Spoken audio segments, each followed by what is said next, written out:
লোকে কহে বিহে দে বেটার বহু এনেছি, আর আমার যে কপাল লাগলি এনেছি লাগনি। আমি শাশুড়ি হয়ে উঠিয়েছি ফজরের সময়, আর ও বাড়ির বহু হয়ে ওই উঠছে বেলা 11টার সময়।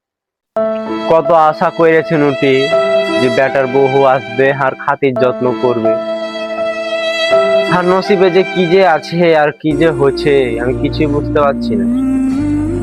আমি যা দেখতে পাচ্ছি ওর পেটে ছাইলে আসলে মানে হাঁকি মনে হয় ওগুলা টানা লাগে।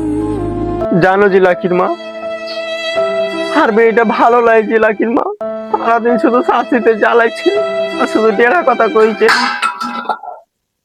ভাঙ বাপের বাড়ি থেকে তো লিয়ানার কোনো কিছু মোরাদ নাই, আর বেটা যেটি করে থেকে গেছে ওটিও বসে বসে ভাঙ। কি আর কহবো নিজের বেটার কথা, পাইছে শ্বশুর শাশুড়ি। বিহার আগে ছিল হার বেটা, এখন হয়ে গেছে বিহান বেটা। সারাদিন মানে তো একটুকু খোঁজ খবর লেন নেই, সারাক্ষণ খালি ওই আর শ্বশুর শাশুড়ির খোঁজ খবর লাই। তো যেমন তাই করুক গা, কি আর কহবো যা আছে কপাল। আচ্ছা তা হাস জামাইটাই খুব ভালো, সারাদিন শুধু শাশুড়ি শাশুড়ি করে একবারে জান টান দিয়া দেয় একবারে, আর জামাইটা খুবই ভালো।